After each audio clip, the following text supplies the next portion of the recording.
we got wet because we were on the roof. Last week, no desk.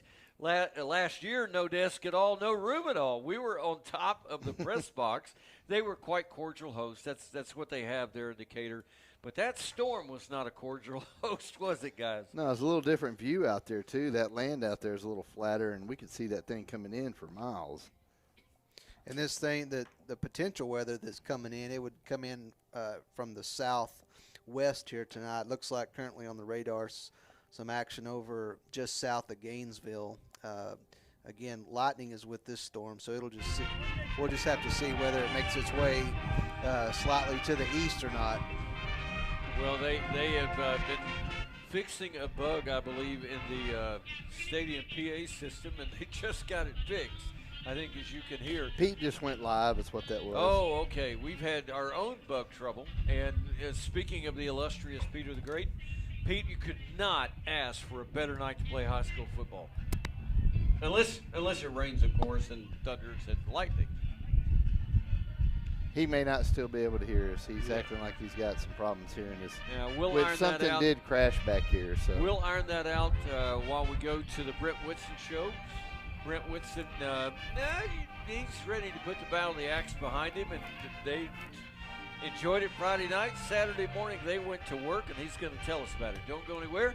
The Brent Whitson show is next. You're listening to the Countdown to Kickoff on 93.1 FM, KMKT. Yellow Jacket football back after this. Do I have to say that powered by even in the pre- and post-game show?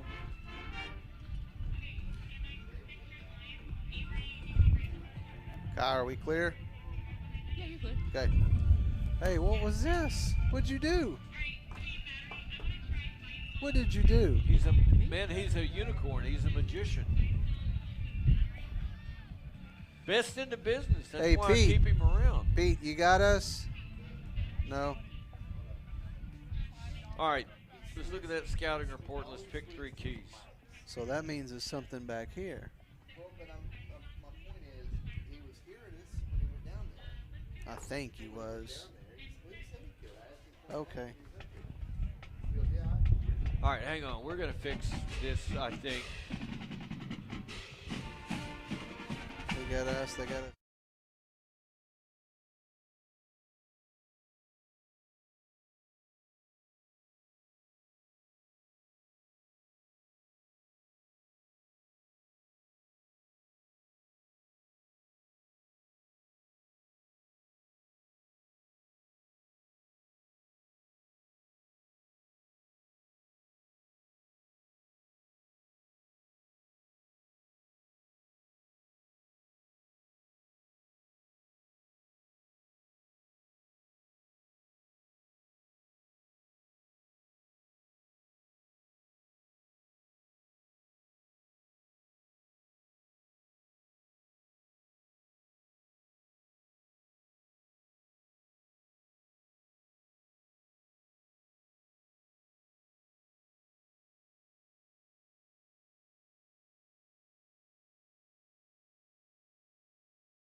Ladies and gentlemen, if you'd please stand for the Denison ISD alma mater.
Mendoza,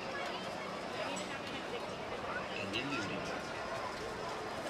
Ken Leone, Spirit Captain Andrea Pearson, Daniela Reed, Co-Captain Kennedy Thomas, Co-Captain Michaela Till. Your mascot is Henry Hanley. The cheer coaches are Ashley Glover and Shelley Taylor. Introducing your 2026 Varsity Indy.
Yep.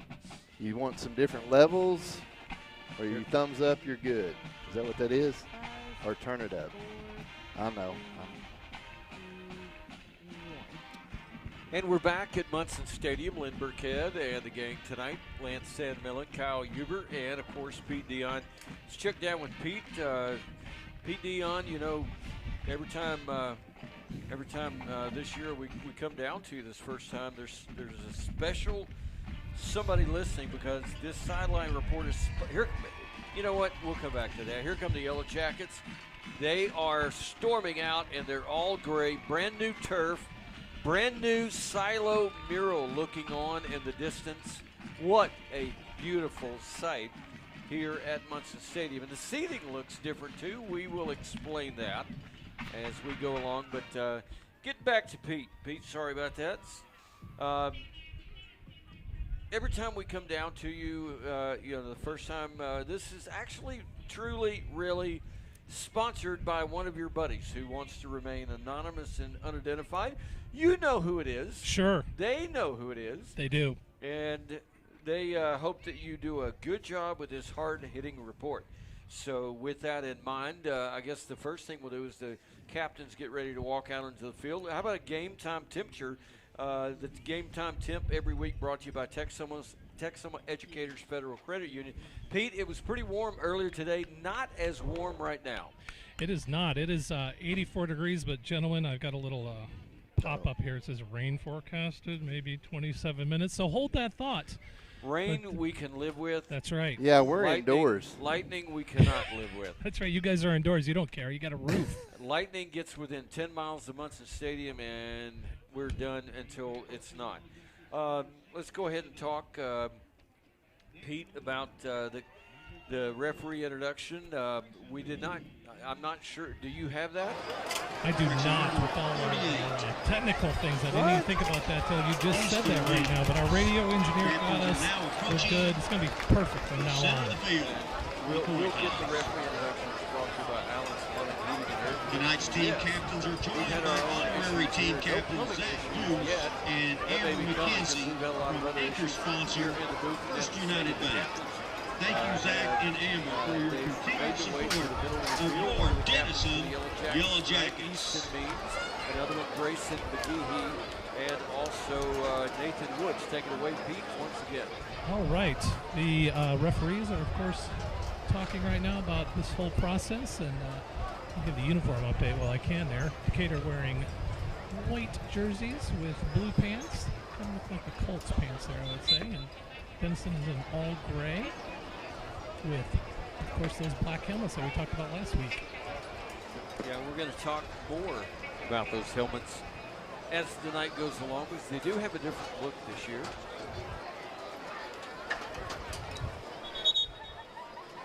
All right. Decatur is going to kick off to us. All right, so Decatur has won the toss and has elected to defer to the second half to play. The Yellow Jackets are going to receive the football to begin the game. Remember, it was a close game last year. Pete, I'll tell you what, Leonard bailed both of us out. He also got about two. He went down the way and he found the officiating list. So our referee's introduction brought to you by Allen Plumbing, Heating, and Air Conditioning. The referee, Nat Maxson, umpire Clifford Peacock, her out to the headlights, and the line judge, William Bean. The field judge, Thomas Carter Jr., Brett Little, the back judge, the side judge, Sylvester London.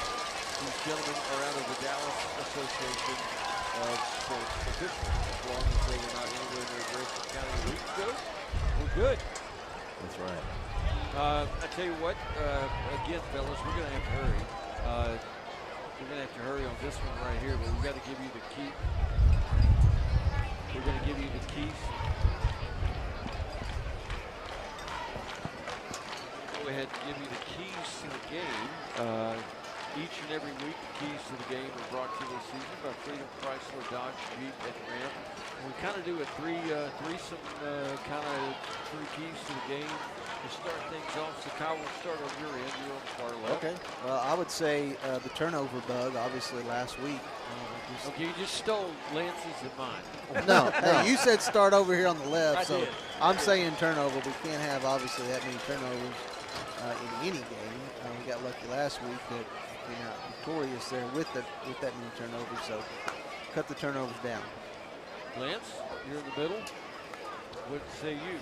I think there's going to be a punch in the mouth, and I think it's going to be a little surprise for the Yellow Jackets, the speed of the game this week versus last week, from what I'm hearing on the scouting report. So answer the bell. Get up, answer the bell, and fight back.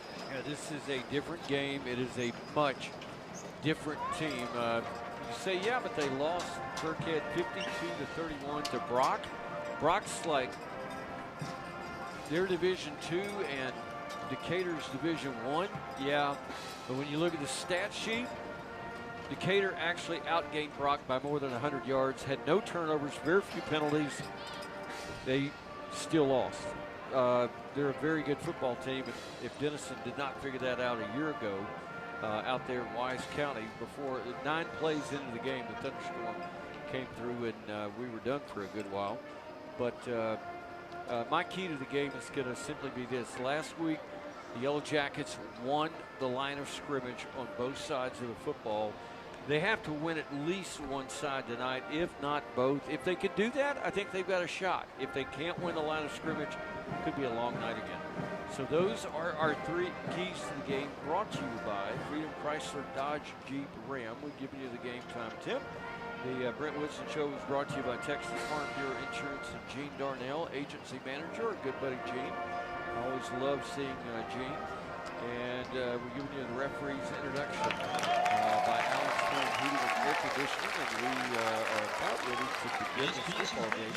So the only thing left to do, I think, is the starting lineup brought to you by ER of Sherman, a service of Texoma Medical Center, the sponsor of the field house here in the north end zone. Starting offensive lineup for the Yellow Jackets, left tackle, 6'3", 255 junior Aiden Hunt, had a great game a week ago. Nathan Woods, one of the captains tonight, 6'3", 250 and a senior. Noah Fletcher, big fella up front in the middle, 6', 240, a junior. Amari Smith, 5'11", 240, a junior at right guard, and Ryder Harrell out there on the end, 6'4", 230, and a senior. The quarterback tonight, well, they're going to do a 3-quarterback look again tonight, at least for a while. You're going to see Axel Mitchell, you're going to see Gavin Mandrell, and you will also see at times Lucas Womack. Receivers tonight are going to be Darion Vaughn, Brandon Douglas, and Thomas Rigdon. Easton Means will be in the H much of the night. Gavin Mandrell, he's going to float. Quarterback sometimes, H sometimes, wide receiver sometimes, slot receiver sometimes. And in the backfield, it'll be the 1-2 punches, Robert Andrews and Rashawn DeHorney. DeHorney, the leading rusher a week ago in the Battle of the Axe, number 127, 82 yards rushing a week ago on 12 carries. That's 6.83 per carry, and that's about what Jadarian Price averaged per carry over his career. Rashawn, a very good night. We're getting ready for the First United Bank kicks. Spend your life wisely. The kickers for Decatur as we get underway is Anthony Weeks. He's going to spin it deep. It's going to be taken by an up man for the Yellow Jackets, or a return man. That's Butler. And he is going to run it out across the 20 to the 25-yard line. I think we finally have all of the gremlins worked out. Maybe. And we're ready to go that for the Yellow Jackets on the return. Yellow Jackets will start the first drive of the ball. And he actually saw Zayla Butler. He saw some action last week running the football, a couple of carries. Yellow Jackets are going to come out. They're going to send Brandon Douglas wide to the right. It's going to be Axel Mitchell in the backfield with Rashawn DeHorney, Brendan, and Darion Vaughn are going to be tight to the left side of the formation. Yellow Jackets, all gray, black helmets, yellow trim. They are moving right to left on your radio dial from the south end zone area towards the north, and here we go. Two left, one right. Mitchell falls for the ball. He's going to swing it out. Brendan's got it. He's trying to find a block. It wasn't there. He might have fumbled. He did fumble, and disaster on the first play of Decatur as the football almost to the red zone. Well, Decatur, he got swarmed as soon as the ball got yeah, out. they're quick, and the difference too is sound, disciplined football, and that was a textbook tackle of putting the nose on the football and causing a fumble. Yellow Jackets defense going to be called out early to do some They were playing tight man coverage as well.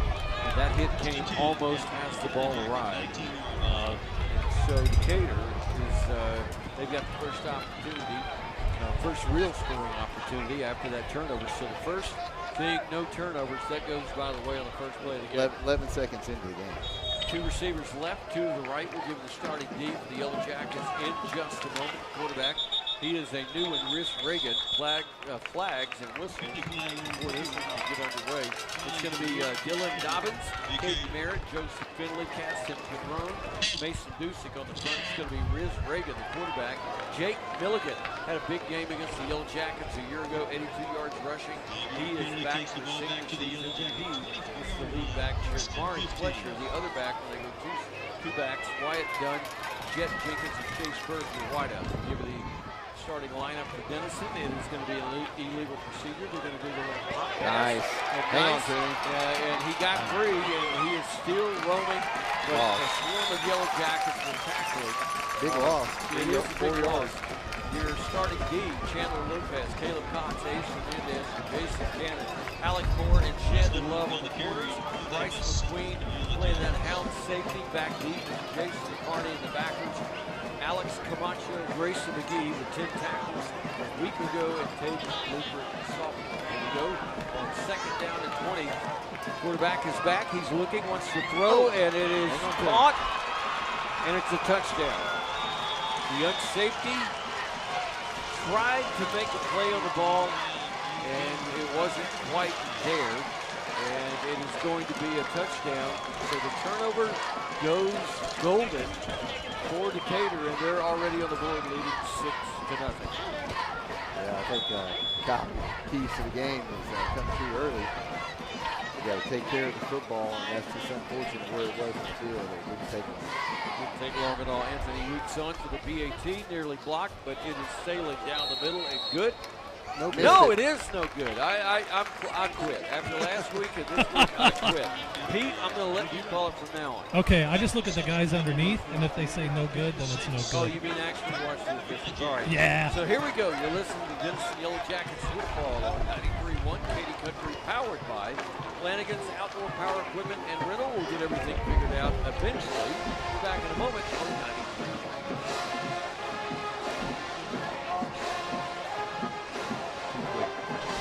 Fast.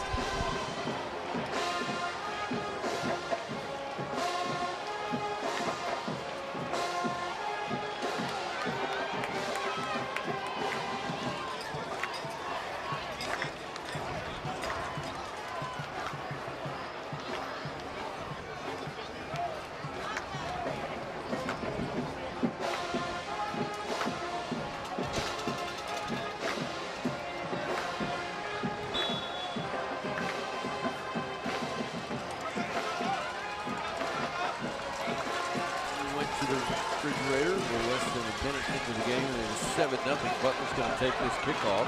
First United Bank Kickies at the 9, 10, 15, 20, out across the 30 and spilled around the 36, 37-yard line. There is a flag. Of course, there is. There were a lot of those last week. The Yellow Jackets, they won the game, but they were flagged. against the Yellow Jackets. They were flagged 12 times for 121 yards, and that is what was accepted. So it is going to go, I think, against the Yellow Jackets. Yellow Jackets. Yellow Jackets holding on the return. Wow. So the Jackets, they're going to have to get some Good return. It was a great return. Yeah. It was tremendous. Now you're back. 7 with the still Reasonably good football. Right. The Jackets are going to go to work. First play did not work. Turned into a, this is going to be an easy scoring drive recap in a moment. Turned into a pretty easy touchdown. 2 receivers, including Mandrell wide to the right, 2 to the left, and This is going to be D-Horn in the backfield. He's going to get the give. Weaves his way left. Then comes back to the middle. Line pounding its way forward. Good run, good second and third effort right there. And that's going to set up after about a 6, maybe a 7-yard gain. It's going to set up second down and short. Pete, tell you what, that radar is not looking too promising. It is not, but I've got a Noah guy that I know on the case, so I'll let you know about that after this play. All right, here we go. The miter jump.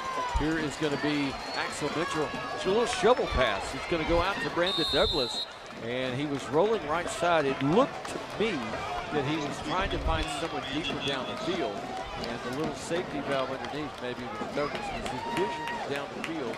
When he saw Douglas and realized he was running out of green turf. First down. That's what counts. First down. That's what counts. First down of the night for our good friend Charles Holder Insurance. Here's Axel Mitchell, play fake, rolling right, wanted to throw the run. He's going to do it, and it's caught. That was a tremendous catch and tremendous concentration. But my goodness, was that dangerous and almost a pick six. The corner, they're playing very tight coverage. The corner broke on the ball immediately, and it went right through his fingertips of one hand. Douglas squeezed it and held on. It's going to be second down and 6. Here's Mitchell. He's going to fake it. He's going to look. He's going to throw the go route down the sideline. It's going to be an attempt by Rendon. And that could have been pass interference, but the official is going to say no. It was not. It was close, but they're going to wave it off, and it's going to be third down. Rendon was in 1-on-1 go route mode down the sideline. Yeah, you can't bump him when the ball's in the air no matter what. It should have been an interference ball. So that's going to set up third down and about 5 to go. Right at 5, in fact. They're going to send Brandon Douglas wide to the left. They're going to use that 3-man bunch formation to the near side. Mitchell is going to run, and he's going to power his way forward and nowhere close to the first down yardage. He got 2, he needed 5, and it will be punting time for the Yellow Jackets. Grayson McGee is coming in. It could be punting time. We've talked about the setup here with a bunch of quarterbacks in the up-back positions. Easton Deans is out there as well. Gavin Mandrell is the up man. Lucas Womack is the punter. Axel came off. Yeah, Axel came off. I said Mandrell is the up man. Yeah. Lucas Womack is the punter. Thought I said that. You did. I was just saying he came off. He's not standing anywhere. I got All you. 3 were out So there. 2 of your 3 quarterbacks. Here's Womack. Not a fake. And he's going to put the foot into it. It's going to be a line driver, fair catch called for, and made at the 28-yard line. So with a 7-0 lead, 6-0 lead. What's over there? You got a scuffle over there. Yeah, we do have a scuffle. No flag. No flags and whistles separating some people. So this PAT has it at a 6-0 game. And the Yellow Jackets still looking for their initial first down of the night. Well, this right here is where you answered that punch. I mean, you did give them the ball, but they went ahead and punched again, punched it in the mouth. You got to get the ball back here. The defense has got to turn away and not let anything get scored. Decatur's going to come out. They'll split 1 receiver to the left, 3 to the right side, left and right on your radio dial. Quarterback Reagan is back. He's going to throw it underneath, caught, and there's plenty of blocking there. Good tackle, good open field tackle, but not before the first down was made. So you can move the sticks. It's Charles Holt's Varsity Insurance first down. That's just a clean route, the inside dig there, kind of almost like a basically a wide receiver screen that came in and got behind the line. Nicely executed, but 1 receiver to the left, 1 to the right. Pistol look. It's going to be a deep handoff. That's going to be Jake Milligan. He breaks the tackle in another. And on first down, he gets 7 of what he needed. It's going to be second and short. Jackets this time, they sent Jason Carney in on a safety blitz. And that quarterback does keep it right there. He was fixing to get hit in the mouth right here. 3 receivers to the right, 1 to the left, second down and short. This is going to be a handoff once again. Milligan, he got the first down, skips his way down the sideline, tripped up from behind. Don't think he was going to score, but he was going to get another 10 or 15 yards on that one. Was that McGee? McGee got all the way out there and tripped him up from behind. Stay tuned at the intermission. Our senior spotlight, hint, may have just made a big play. Good play. First down and 10, another first down call. This is going to be a handoff. Milligan, he comes to the near side this time. Again, left to right on your radio dial. So he swept it right, and they're just winning the line of scrimmage right now. They're moving to the edge very, very well. They're not really going up the middle very often, but they are getting to the edge, getting a block by the tackles on both sides, along with receivers. This is going to be a handoff again. Milligan, this time, form tackled to the ground by guess who? Grayson McGehee, the Katy Country Player of the Year in 2024. And he is up to his old tricks already. 10 tackles a week ago, several already tonight. It's going to be second down, about 6.5. This is going to be the quarterback, Reagan, setting the screen up underneath. Caught, perfect blocking. And this one is going to go for 6. Touchdown Decatur, as the blocking downfield was just impeccable. That was perfectly run. They got the linemen all set and the perfect line down there for that screen. They were ready and set their blocks. I mean, just one after another. It was just bang, bang, bang, put 3 Jackets backwards, and there was a foot race then. So with 7:01 to go in the first quarter of play, the lead is now 12. They will not chase the points. They'll go for the 1 point. And this is going to be the kick. It is going to be up, but this time the kick by Anthony Weeks is going to be good. He was 4 of 4 a week ago. He is 1 of 2 tonight. With 7:01 to go in the first quarter of play, the score is 13-0. You're listening to Denison Yellow Jackets football on 93.1 Katy Country, powered by Flanagan's Outdoor Power Equipment and Run.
Casey Cooper.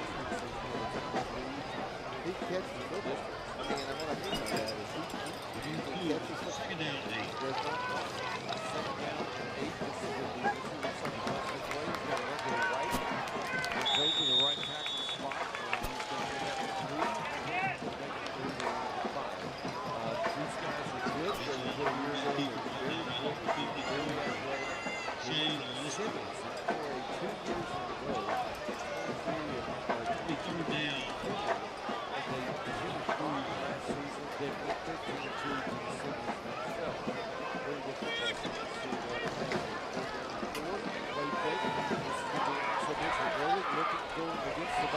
It's going to be caught. What a grab. That was Brandon Douglas.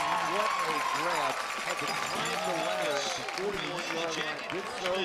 Still had to extend the hands, and he grabbed it and held on. And he reached back. He reached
Picked over the middle, ball batted in the air. Ball's incomplete. Shandon Love was in the vicinity, but he could not react quickly enough. Biggest pass deflected into the line and complete.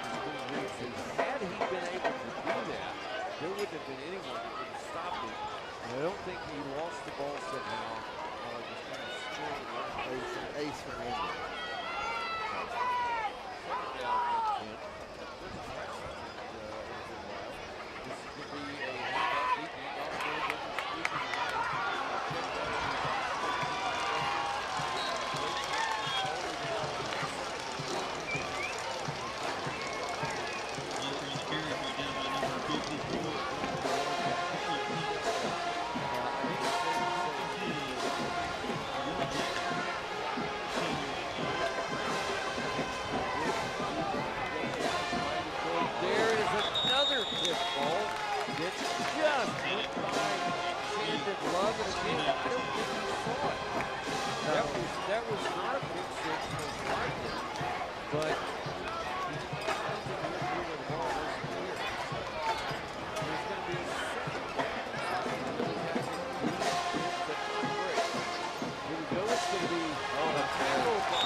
Potential touchdown to Jamar. Step on the and it's going to be incomplete. Fourth down and about 15. They don't get it.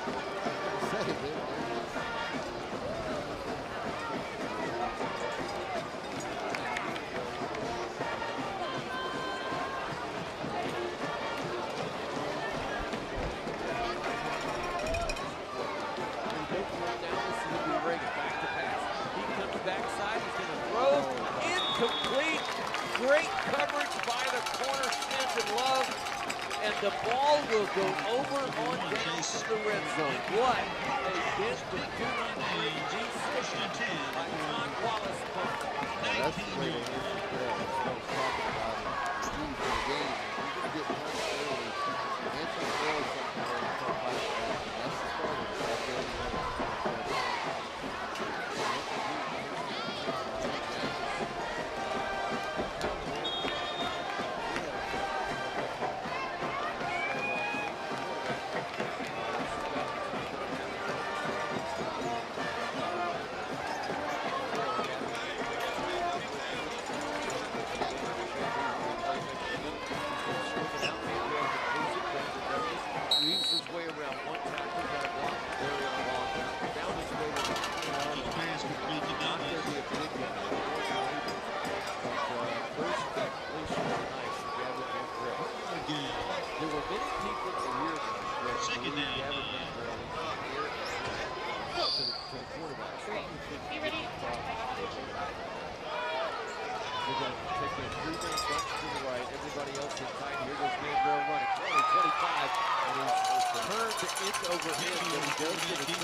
He was sacked in the process. He got the ball out. I don't, it was a blind side to First list. and 10, Yellow Jackets. Never saw it coming until maybe the last second. Got it out, and that is going to be Brandon Douglas out there. No, that is Carlos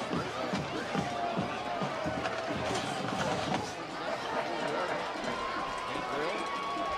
He's got Ramos to his left. He's going to hand it off to him, and he's spinning on the block for a last second.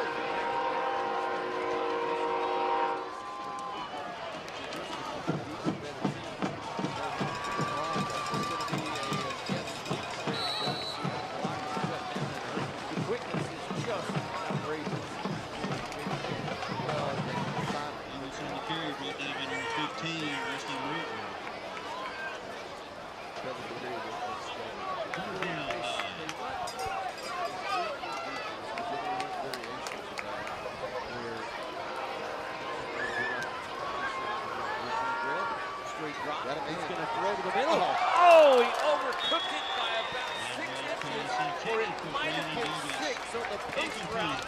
So Brandon Douglas in it off his fingertips. He said he doesn't want to be kept the pass. If it was a little hot, Man, what a howitzer shot. yeah, Man, did he fire that out. So that's going to bring up 4th down.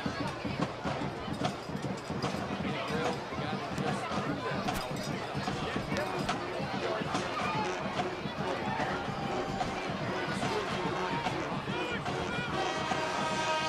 Rigid in motion. He's going to come. He's going to get it away. Almost from the bounce.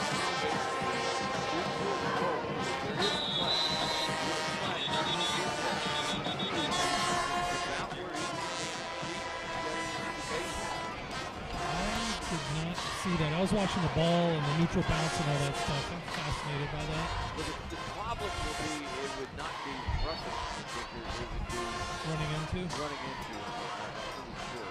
So they need 9, and that would give you 5. So they'd still be 4 short. But the offense is coming right back out onto the field. No, that's the defense. Right.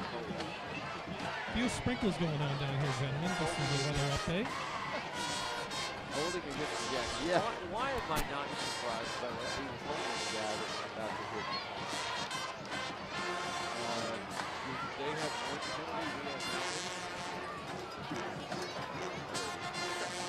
got to clean that up. But All right. that's young football. I was about to say, we got to quit saying this is a very young football team.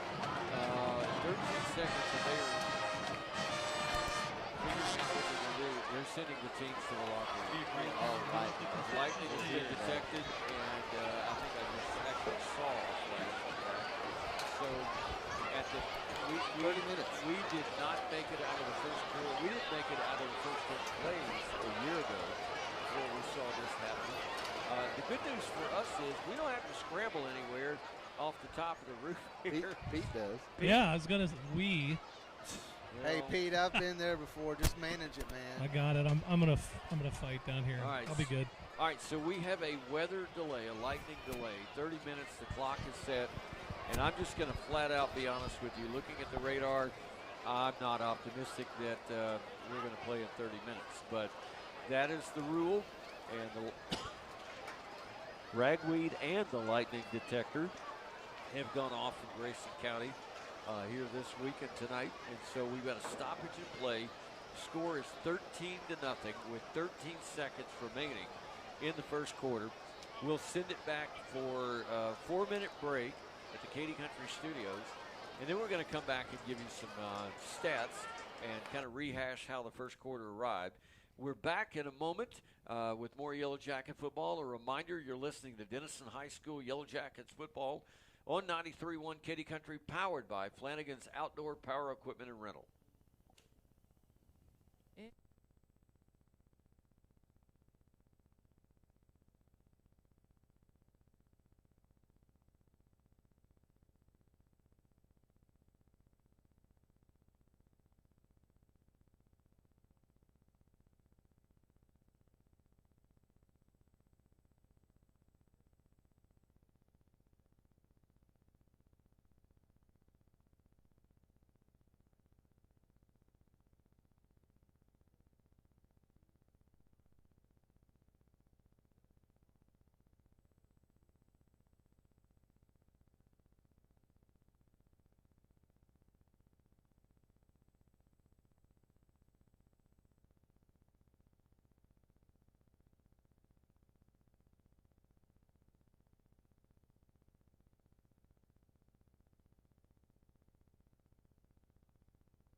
And we are back at an emptying Munson Stadium. I see Carl Akins down the way looking for the lovely Mrs. Burkhead. I don't see her. Maybe she's already made her way out.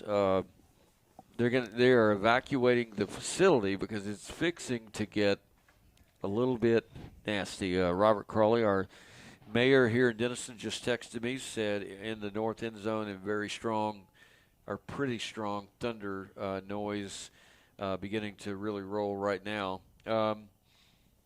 My good friend Johnny Jones texted me and said, I hear you're broadcasting tonight's game. I'm not sure if he's in Kentucky where he lives or if he's in Texas, but Johnny, good to hear from you.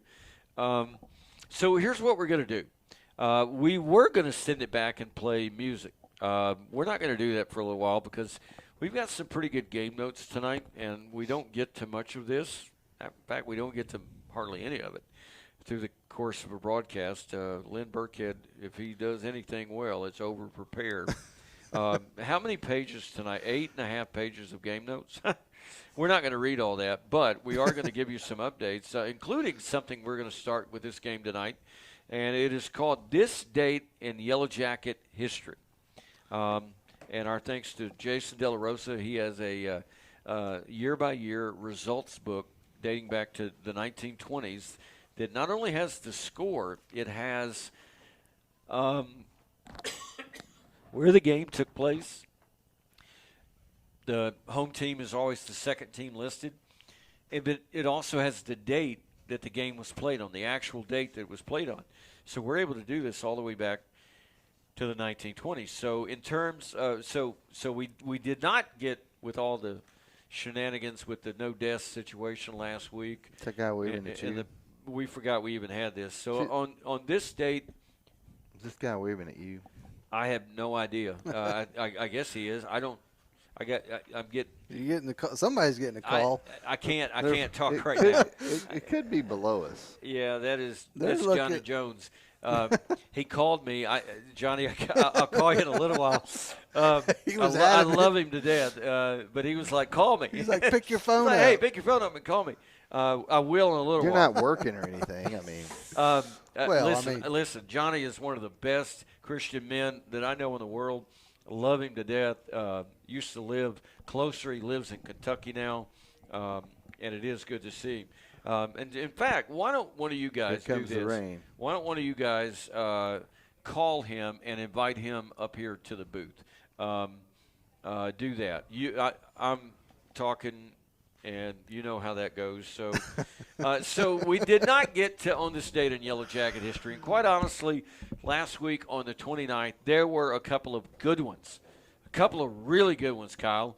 In fact, there weren't many because historically, the football season in Texas did not begin until about the middle of September. So you've got very few dates in August to choose from. But there are a couple that happened on August the 29th besides the Yellow Jackets' 50th Battle of the Axe win last week at Bearcat Stadium, 28-16.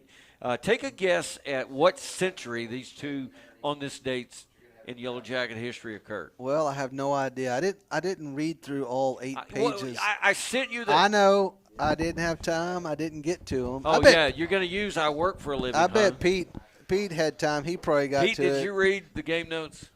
I skimmed over them. Does that count? I was busy, too. I was working. He told me before this. He said, I didn't look at any of that. I am so disappointed. I was making my own notes. How about that? I like to think of myself as a one-man sports information department. Sure. Agreed. I'm not anywhere near that, but I do like to think SID. that direction. All right, so on August the 29th, the Yellow Jackets were 2-0 on that date. They are now, drum roll please, 3-0 on that date. Well, you know what happened for the third. You were listening to Katy Country, but the first one took place before anybody in this booth besides yours truly was on the Yellow Jacket broadcast crew. It happened on August 29, 2003, in a season that the Yellow Jackets would go 9-2 and play with eventual 5A state champion South Lake Carroll. Look at that flagpole. It is whipping like you can't believe. Wow. They did not beat South Lake Carroll. They did not beat Dallas Kimball, who was a powerhouse that year, but they played very well against both of them.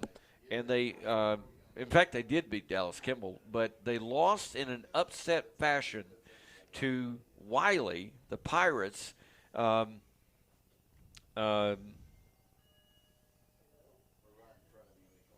That year, 9-2. I thought they were going to win the state title.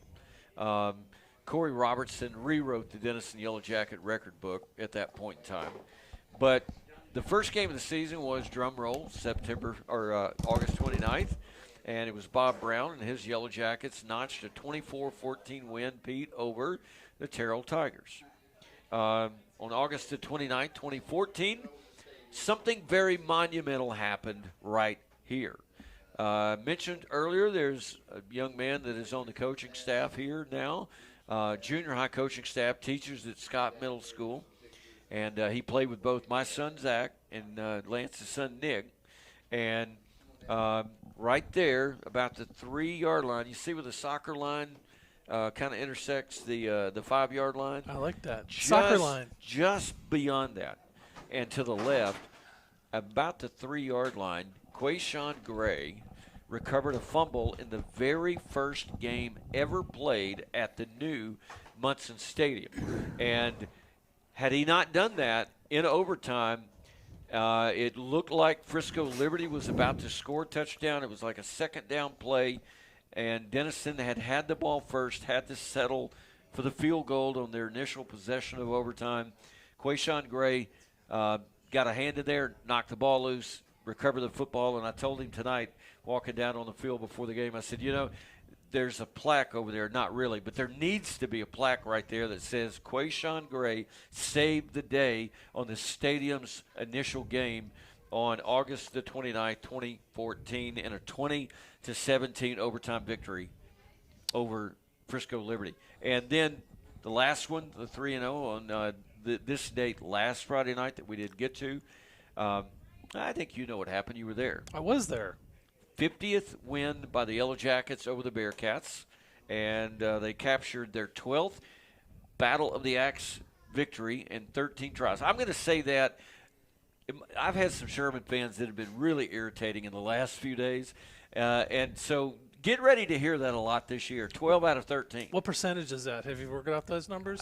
That's math. I think it's over 900%. Whoa, all right. It's pretty good. Speaking of pretty good, we have a gentleman here named Johnny Lamb Jones. No, not that Johnny Jones. We have Johnny Jones, not Johnny Lamb Jones. Johnny, how in the world are you? Fine, Lynn. Good to see you again. I'm doing well. How are you? Doing great. U.S. Marine hat on. You're a former Marine. You're one of the finest Christian men that I know. Still up in Kentucky? Still there. Are you a Wildcat fan or a Cardinal fan? Well, I hate to say it, I'm still a Sooner fan.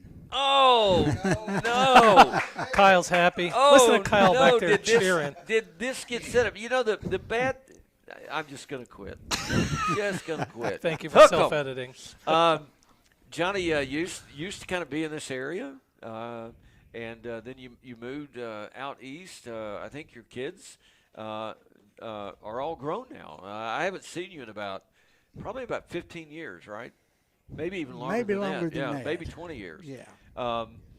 And I know you got grandchildren back here in this area. I am sure that your daughter believes that you came to see her, but actually as a grandparent now, I can tell her, sorry, those grandkids, they typically drive the wagon, don't they? They do. They do. The last time you were here, Munson Stadium looked a whole lot different than it does right now. Yes, it is. Brand new artificial turf on the field. We're going to talk about that at length next week at our next home game, but it was replaced. They began to tear it out the morning of July the 5th, and if you were here on July the 4th, you saw the 38th annual City of Denison fireworks show, and you went, hey, wait a minute, this isn't the same turf I was sitting on July the 4th. You're right, because it's about 8 o'clock the next morning. Man, they had the machinery in there. You work across the street, Pete. They had the machinery in here, and they were ripping it out, weren't they? They're getting after it. Yeah, that was a fun process to watch. Strange, a little unsettling, but fun to watch. I think we were wondering whether they would get the new turf down before the season began. In fact, they got it down about 3 days before Meet the Jackets on August the 15th, so a little more than a month.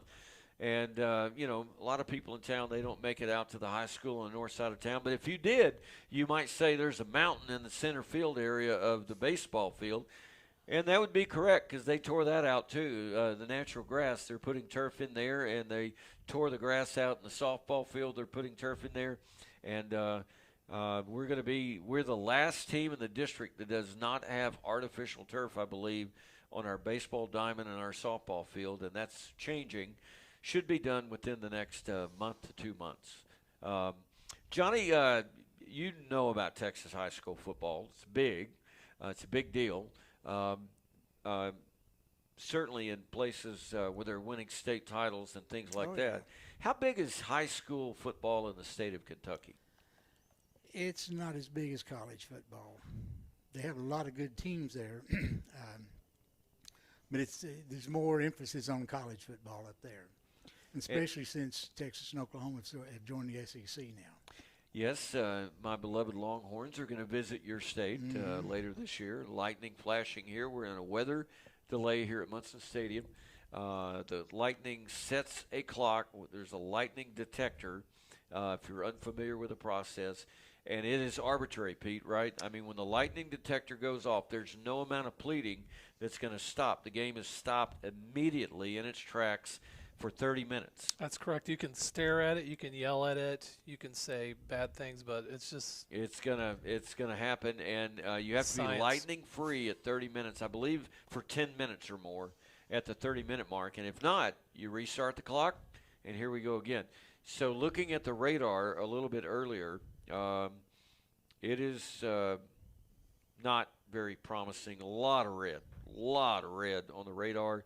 The good news is maybe the bulk of that is going to hit Bearcat Stadium instead of Munson Stadium. Sorry, Jay Lindley.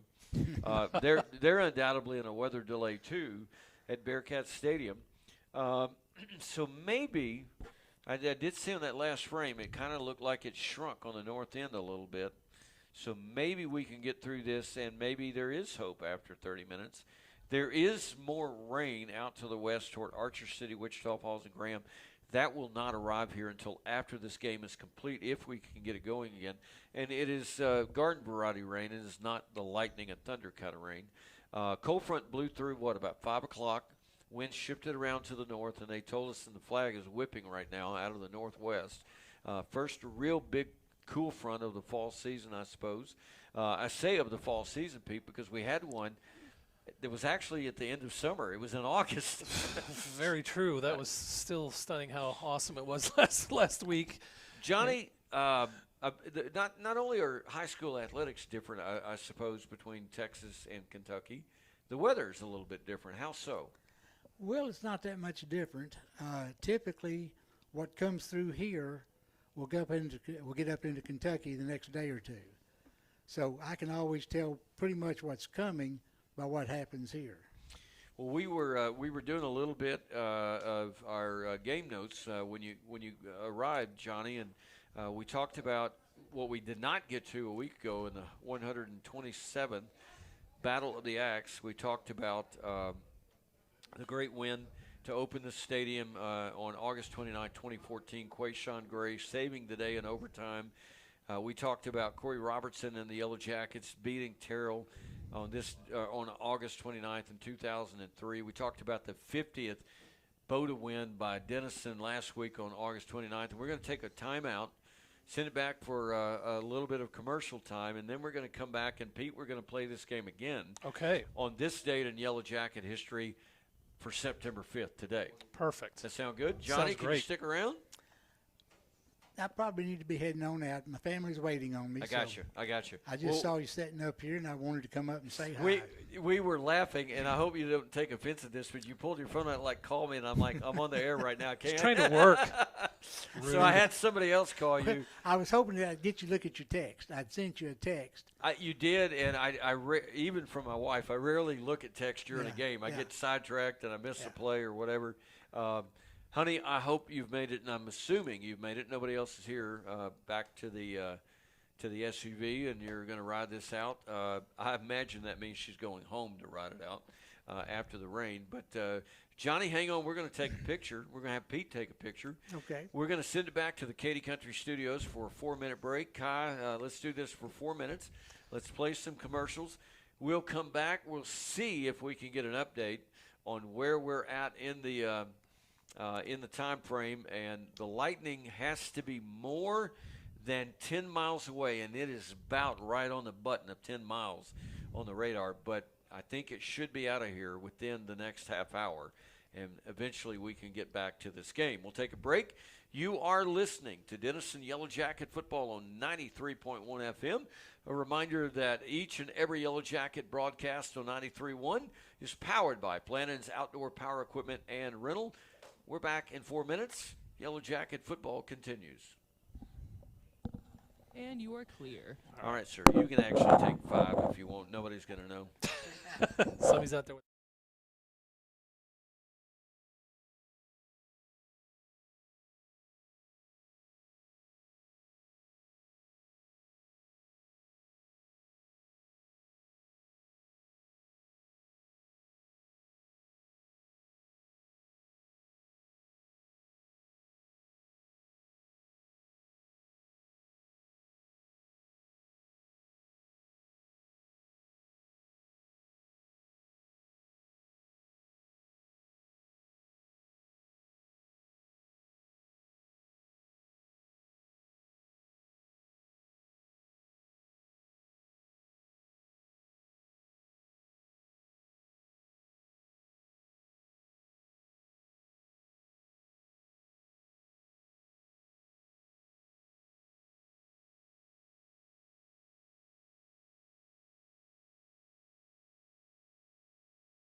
Lance did say he needs to try everything, so. But okay, it was all the same. I know. Well, it was a box. The sides were different, so he had to go that way. But I mean, maybe he's trying. I love barbecue, and it was a chopped beef sandwich. And the one thing I don't like about most places when they make chopped beef sandwiches, they have too much fat in it. Yes. And obviously, with my condition, I don't need it, and I don't like fat. I'm not one of those people. My father-in-law loved it. The more fat you put in, the more he liked it. Mm-hmm. The late great Pat Lavera, but these guys, there was almost zero fat in that chopped beef, and it was, I think I could literally say, one of the top 5 chopped beef barbecue sandwiches I may have ever had. It was very good. Yeah, it was. Definitely hit the spot and much appreciated. Yeah, and I'm going to get those two guys. Can we let the air out of their tires? I mean, we can. If we smell barbecue in their breath when they come back in the press box. You're doing the smelling. No. No, I'm not. Okay. No, but we may put a breathalyzer, barbecue breathalyzer at the front door. That's a great invention. Of the Lynn Burkhead radio booth. All right, they stopped the clock at 13 seconds to go. That's a bad time. And the score, and they have 13 points, too. And they have 13 points. Yeah. And it's not Friday the 13th, by the way. It is not. What do you think about the silo mural over there? It's we've talked about it again because, obviously you all get to stare at it the whole game up here, but I think I like it a lot. I do too. I had opined from this very spot for many, many years about we need to do something with Rosie. That's what we always called her. We need to paint a jersey on her and put a helmet on her head and make her a yellow jacket. And I talked about that a lot to anybody that would listen. And you know what? Nobody ever listened. And then some people that are much wiser than I am, Brian Hander and others, they came up with a better idea, this silo mural, and there were a number of people that donated to it. It was a big donation project, all privately funded, by the way. There were people that, there's people in every town that do this, but people get upset anytime you spend money in one place and not another. This was all privately funded, and it is an absolutely beautiful addition to downtown Denison. We're going to talk about it at length here in a week or two. We're going to talk to some of the people that were involved in bringing that about. We're also going to talk at length in a week or 2 or 3 about this turf field and how it came into being. And again, private money is what, just pure Yellow Jacket fans is what made this happen. And there are some stories to be told there as well. This stadium, if you remember back to 2014, $5 million stadium, and the bulk of it came from private individuals and a couple of foundations. You know why? The people in this town love this town. They love this town. They love its people. They love its school system. They love its kids, and they love its football team. And they really believe that what that crazy guy back in 1982 named Marty, when he came around and everybody laughed, the first time they heard him say it's great to be a Yellow Jacket, and they laughed and said, "No, it's not, Coach." Well, he proved them wrong, and he proved me wrong and everybody else wrong. All right, we were just talking. We're gonna make a barbecue breathalyzer on the front door. Test Lance first. Uh-oh. I gotta get a drink of water here. Uh-oh, he's all choked up. We caught him. He just tripped the meter. He just tripped the meter and he didn't even know it. Wonder what the legal limit is. I don't know. He's over. He's way over. Way over. We need to have an emergency school board meeting about our HR. 2 barbecue sandwiches. That's what you're allowed. Nice. Now, Lynn, we were talking about the mural, but you had an epiphany about it tonight. Are we going to save that? Yeah, for talk about it? Okay. All right. We'll save it. Okay. I've got an idea. Deep dive. Okay. I've got an idea. All right. It will not improve it. I'm not saying that. I think there's one thing that if I had been in charge, I would have added to it, and only one thing. And you see it around here in a lot of different places. And we'll talk about that when we talk about how it came into being, how the funds were raised, and the people behind all of that made it happen. It's a wonderful story. It's just the wonderful can-do attitude that so many have in Denison, Texas. Lightning. So you know what, folks? We are not going to be playing football anytime in the near future because that reset the clock, right? For sure. 30 more minutes. All right, so we're playing this game, Pete, this date in Yellow Jacket history. We talked about the three biggies, including the Golden win last week on August the 29th. But on September the 5th, you're edging into the territory where there are more games that were played historically. By the time you get to about September the 17th, there's a game played on every date from that point all the way into like November and December. Right. But back in the day, they did not start playing until about the second or third week of September. If you can remember the COVID year, played the Battle of the Axe on September the 24th. That was pretty much the start time back around the 60s and earlier than that. But we do have some games played on September the 5th, and the Yellow Jackets are actually 4-3 overall in September 5th football games. And one of those games was a doozy. And when I say it was a doozy, I still have nightmares about this game, and so does Lance Sandmelon, and so do our two sons. 3 sons, by the way.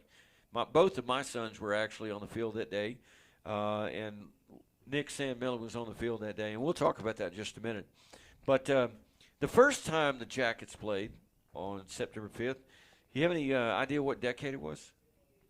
I'll make it easy. It was after I was born. The first time they played on September 5th? And I was born in 1965. So and I'm going to say it's in the 70s. I'm picking the 70s. Hint, it was 10 years after I was born. Okay. All right. September 5th, 1975. Yes. They played Haltom. You know where Haltom is? Haltom City? Haltom City. Yes. They just simply had one high school back then, Right. Haltom High School. That's right. And well, to be honest, it went about the way this one's going. The final score was, I believe they're the Buffaloes, right? The Haltom City Buffaloes. That sounds right. I think that's right. And they buffaloed and bamboozled and ran over the Yellow Jackets to the tune of a 42-7 win on September 5th, 1975. Pretty funny. Yeah, we got a bunch of people Googling. And I didn't have an Haltom City extra helping mascot. of barbecue, sir. I didn't go down to get barbecue. You'll never convince Pete. I just went down to get a Coke. I got me a Coca-Cola. Okay. I didn't get barbecue either. Okay, well we got a bone to pick with Pete. Yes, we do. What'd Pete do? That's what you didn't do. Yeah, what have you been doing the first quarter on the sideline?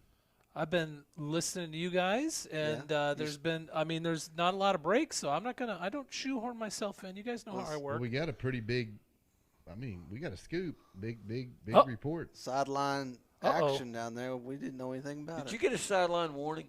No, I did not get a sideline warning. You missed a whole ambulance. No, I saw that, but I didn't know if that was going to be appropriate to talk about. It wasn't a player, so. Oh, but okay. It wasn't a player. It's a part of being a reporter. Okay.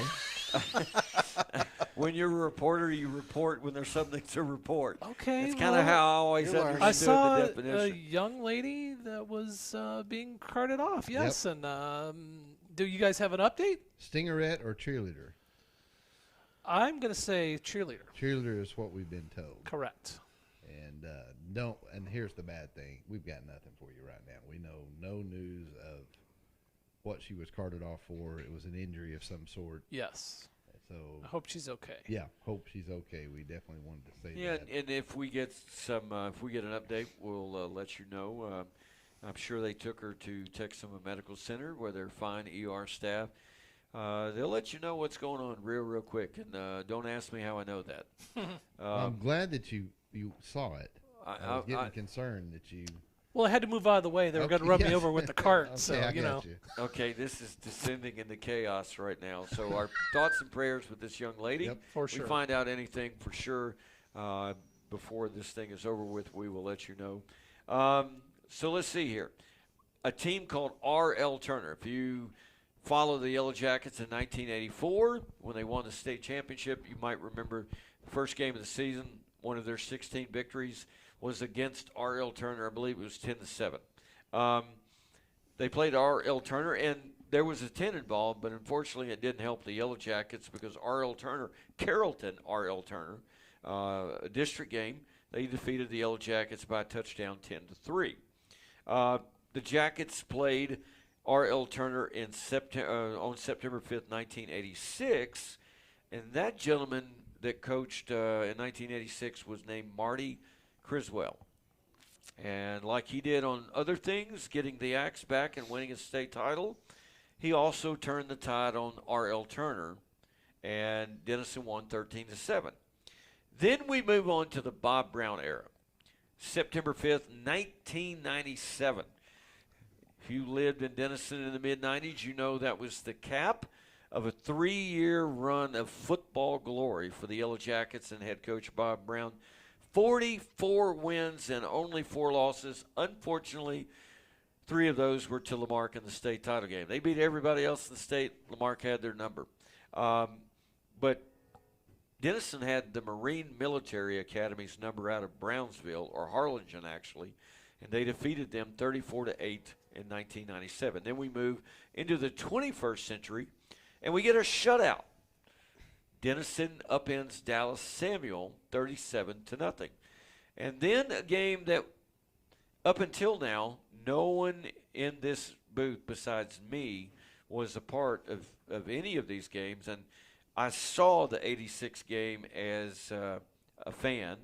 I did not see the game in 1997, even though I was broadcasting football. We won't talk about that. I broadcast the game in 2003.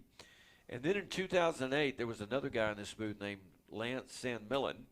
He's still here. Who drove us on a trip that included a stop at a legendary place in kind of West Texas out near Abilene called Mary's. And you guys are going to bring this up again, aren't you? the Good best stuff. chicken fried steak in the entire world. And the best Am driver, I wrong? No, Am I wrong? and the best driver got you there. Whoa! Well, he did. Ed Meacham might. No, it's might always been a disagree with concern that. about my driving. But we were on I our. white knuckle these guys often. We were. You know what?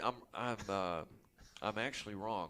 We did not go to Strawn, Texas. And Mary Strawn, by the way, is where my father-in-law, late father-in-law, Pat LaBear, was from. He lived across the street from this. In fact, when he would walk into Mary's Cafe, they would clear a table for him. He had those. That was lightning. Golly. Yeah, That was loud. That was the good Lord above saying, "Lynn, move on." And No more chicken fried steak We've talk, got gentlemen. we've got another 30 minutes after that one. I don't have any hearing left after that one. Same. We were actually here at Munson Stadium, the old Munson Stadium, in 2008, but Denison won big, 44-37, because I was like, wait a minute. That couldn't have been the Mary's Cafe chicken fried steak. And when you order a large, it like laps over a large plate.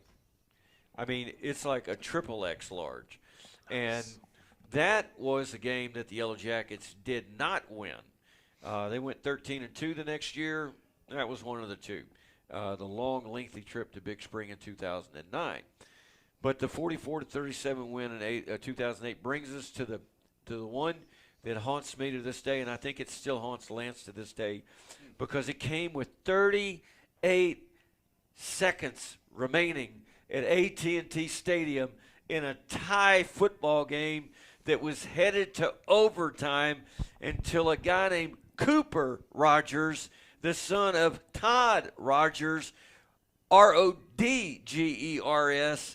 threw a 54-yard wheel route touchdown, and his son caught it for the game-winning touchdown with 34 seconds to go to beat Chad Rogers, Rogers,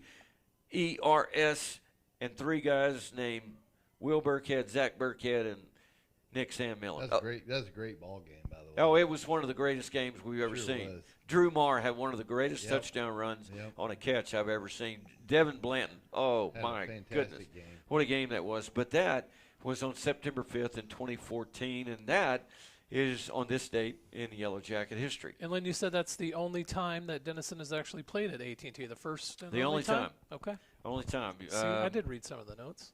If we can make it far enough in the playoffs, I'm assured by Like Mr. 11 Whitson pages. that that will change, but he will not even. You won't even be able to get in until about the 3rd or 4th round when you're like Denison. If you're South Lake Carroll, you get it from the go. Sure. But the Yellow Jackets would have to win 2 or 3 rounds before they get in. Okay, we are looking at Yellow Jacket game notes. we're done with On This Date in Yellow Jacket history, but we are not done talking about the Yellow Jackets. We're going to take another 5-minute break. Still lightning here at Munson Stadium. It's close, too. Just lightning again. It's close. It was as close as our headsets a moment ago. We are in a weather delay. 13 seconds remain in the first quarter of play, and the score is 13-0. The teams are in the locker room. We're back after this on 93.1 FM, Katy Country. And remember that Yellow Jacket football on 93.1 Katy Country is powered by Flanagan's Outdoor Power Equipment and Rental. And you're clear. Big lightning.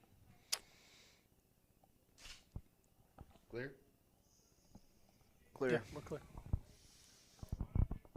How did this sound? I didn't even Good. test it. It's It is fine. okay? Yeah. Okay. Yeah. I was just curious if it even would get on.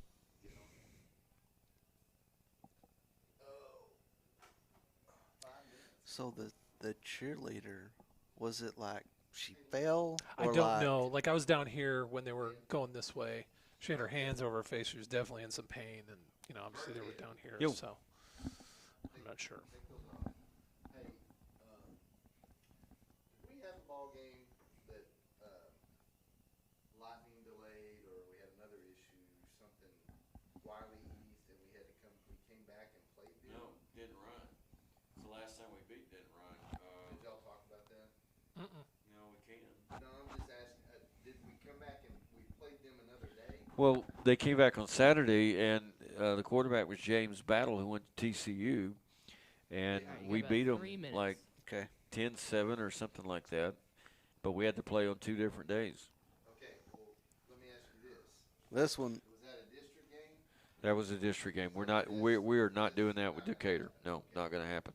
they just call this one. Yeah, that's what I figured. That was my next question to you. And Yeah, I'm going to think we've got to get past the hour mark. no, what's the implications of a non-district? There is none. Nothing. Yeah. Nothing. Yeah, there's nothing.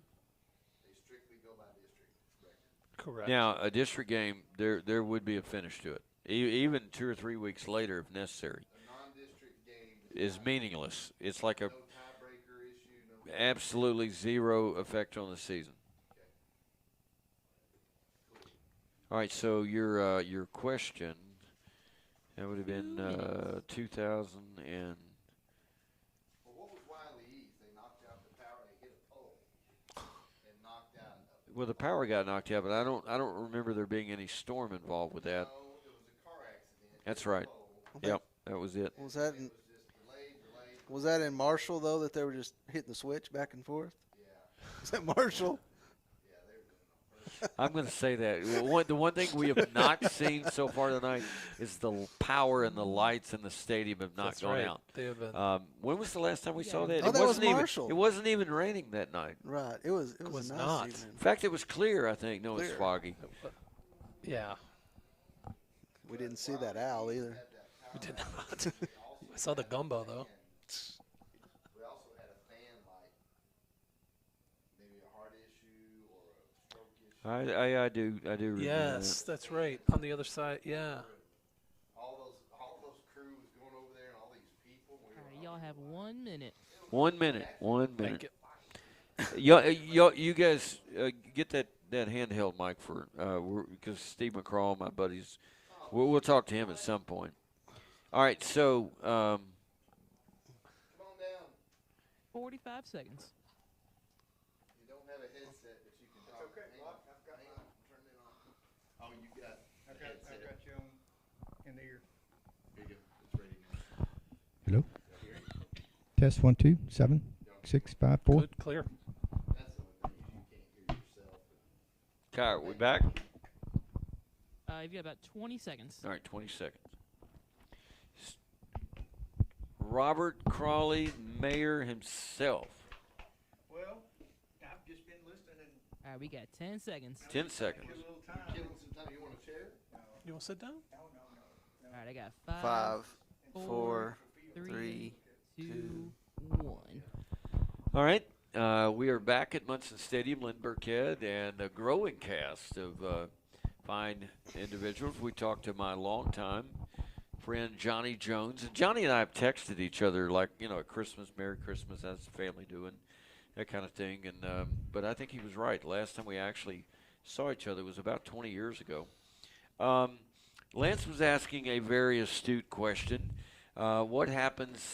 This is the last non-district game, so what happens if they reach a point where they decide to postpone it? Well, there will be no postponing. They will end the game, and it will end as is. I'm pretty sure they would give a sort of win to Decatur, but whether or not they count it on their record is up to them, I suppose. But it does not. You do not come back and play a non-district game, and it is really lightning right now. I mean, it is really lightning. We can see flashes all over. That's why I'm not wearing a headset. That's why Robert Crawley, our mayor, is not wearing a headset too. He's a smart individual. So Lance raised the question: well, does this mean anything? Does it do anything to the record? No, it does not. And Pete answered that. I tell you what, I'm really impressed that you knew the answer and my color guy didn't.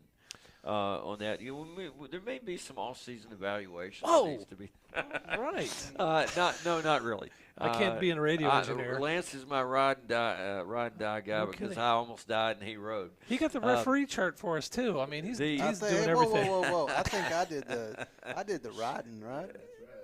Well, not the Which first time? Not the first time. Oh, the other time. You got to remember there are multiple times with Lynn. All right. This was the original time back in 2006. I had surgery, and Lance saved the day with Kevin Farr for the next 5 weeks. Can you believe I had open heart surgery, and 5 games later I called a 52-yard field goal on the final play of the game? I believe it. And could you believe that I jammed the call on that final kick by Chase Kaufman? Absolutely. It's the greatest stress test I ever took in my life.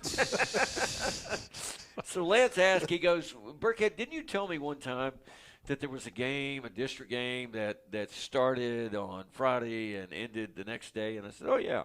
Yeah, and I was wrong. I said Denton Ryan. It was actually Denton High School. It was back in 2001, and it was the Denton Broncos. And the final score was 14-13, and that was played Friday night and Saturday afternoon to get that game in. And I do think there was another one, and I am searching in the record books. So far, I've not discovered it. But, yeah, good observation, Lance. So we need to do a couple of things here before we get to Mr. Crawley. I think Mr. Crawley would like this. If you've listened to us any length of time, and sometimes I'm not even sure that my mom, Phyllis Burkhead, and my wife, Caressa Burkhead, are among the listeners. But, and I don't think Robert Crawley is among the listeners because he talked to me about how another team did one time, and I was like, you weren't listening to our game, were you?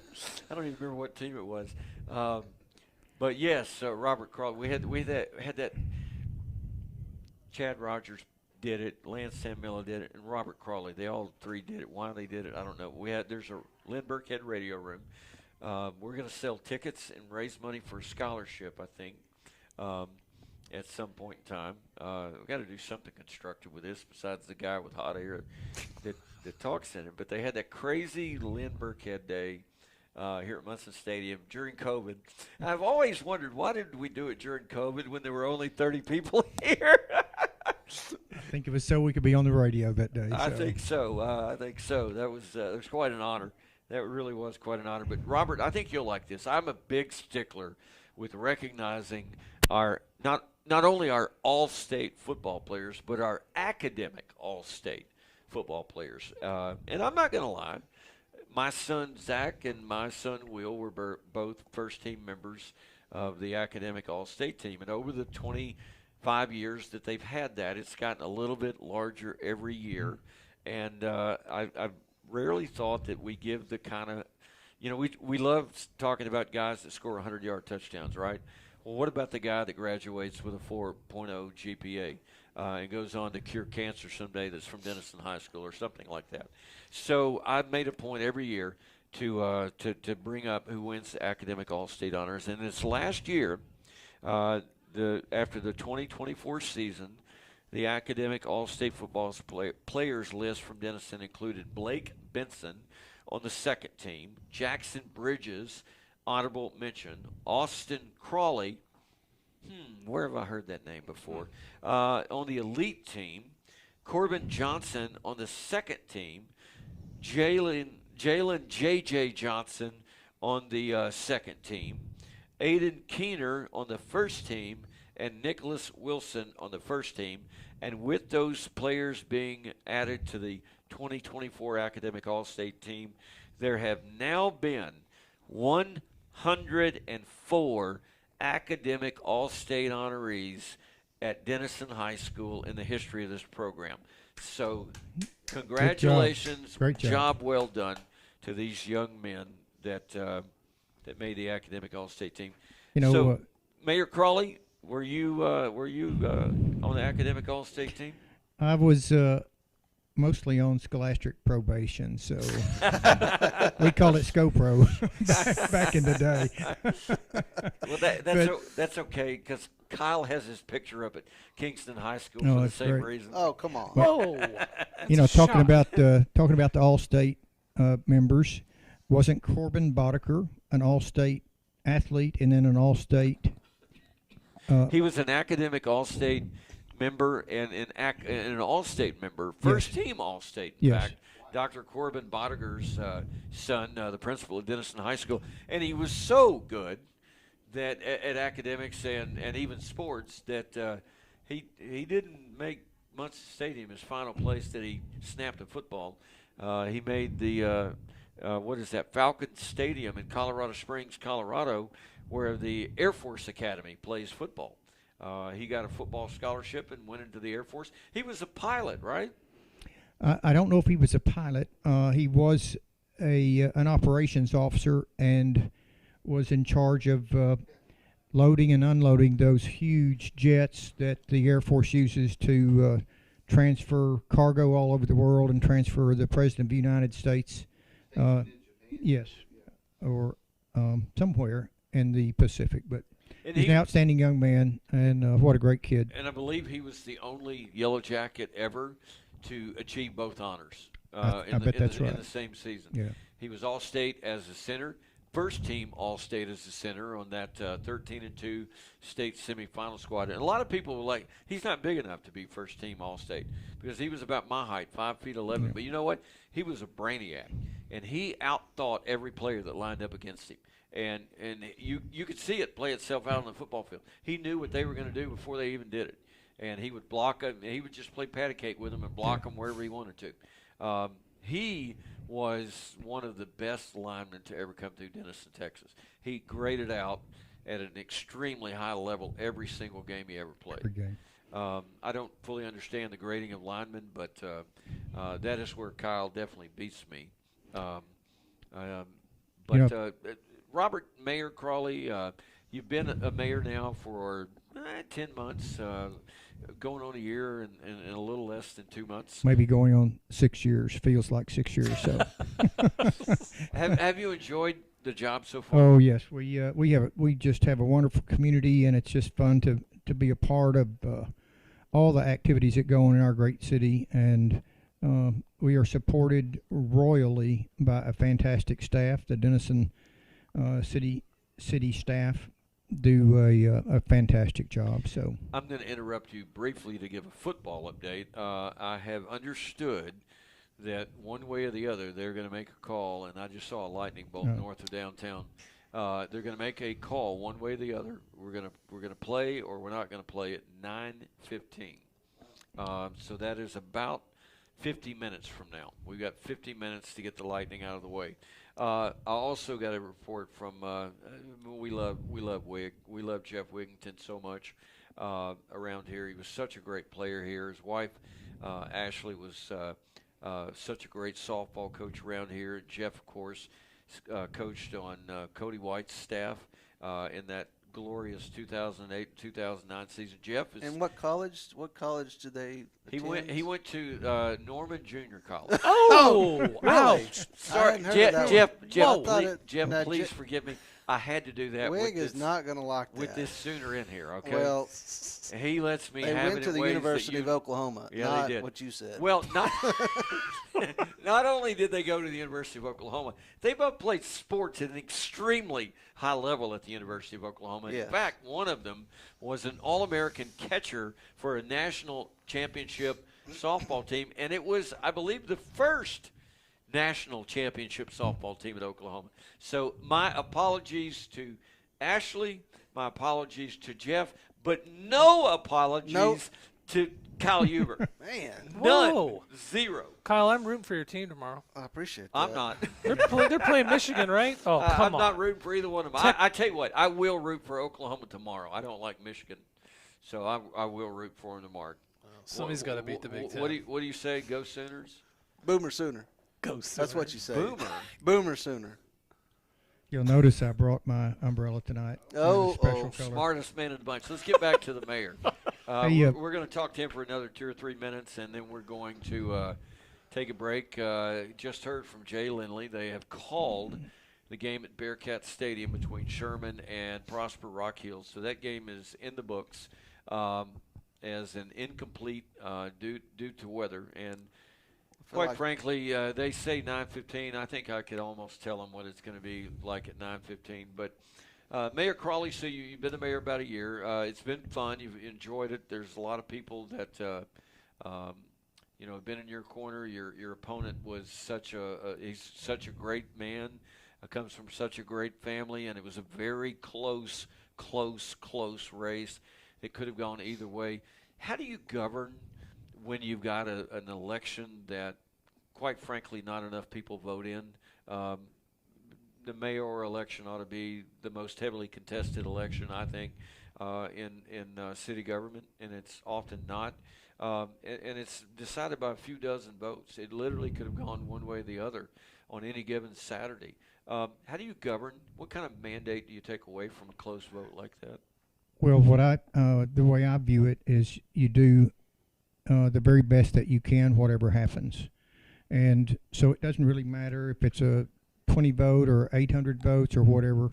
When it's time to step up, you have to step up and do the very best you can for the community, and always try to keep our citizens, our taxpayers in mind. And that's the most important thing, is that it's not my job, it's our job for the entire community to do the best thing and to do the right thing. You're the mayor for all who live within the Denison city limits and are Denisonians. So, look, you and I love Denison. You've lived here a long time. I moved here in junior high. We bleed Denison, Texas. Most of the people in this room do. And yet, we all know it is not a perfect place to live. It has challenges. It has issues. And you've had to deal with those. I mean, it's one thing to talk about, I'm going to do this if you elect me. But then when you wake up that morning and you find out they did, then you have to actually go do what you said you were going to do. Is that easier said on the campaign trail than it is done in reality? Well, yes, maybe. But, when the rubber hits the road, you have to perform, and it's time to go to work. And it takes, I wasn't used to being the mayor. Janet Gott did a fantastic job, and to fill her shoes was an unbelievable task. And so you try to learn from her and those around you, learn from the city manager, and then you move forward. You can't stop. It's the city is ongoing every day, 24/7. So, you just always try to do your best, do the right thing, and then treat others as you'd want to be treated, and the world generally works out that way. A couple of last questions, and then we're going to take a break. And we do have a short story to talk about that not everybody knows, and anyone that has ever loved the game of high school football in the state of Texas would probably be interested in. My beautiful wife Carissa passed this along to me, and we're gonna talk about it. But so you're the mayor of a great town. We know this town is slowly growing. We understand it should begin to grow very quickly at some point. in the future. And I've got to admit, I'm one of those curmudgeons. I'm an outdoor rider. That's what I do. I love to hunt and fish, and all those places are going away in Grayson County. It's not just around Denison. It's in Grayson County. Grayson County is going to look like Collin County at some point down the road, and whether I want that to happen or not, and I don't, but whether I want it to happen or not, it is going to. One of the things I love about Lake Texoma is going out and being able in the fall and at certain times in the winter and very early spring, just almost be on a deserted lake. That's obviously not possible in the summer months, but it's going to be crowded even more so at Lake Texoma. But I can't stop that, and the experts tell us that Salina last year was the fastest growing community in the United States by percentage points. This year, I believe it is actually Princeton that is the fastest, and this is according to the U.S. Census Bureau in the news release they put out every May about the 15 fastest growing communities in the U.S.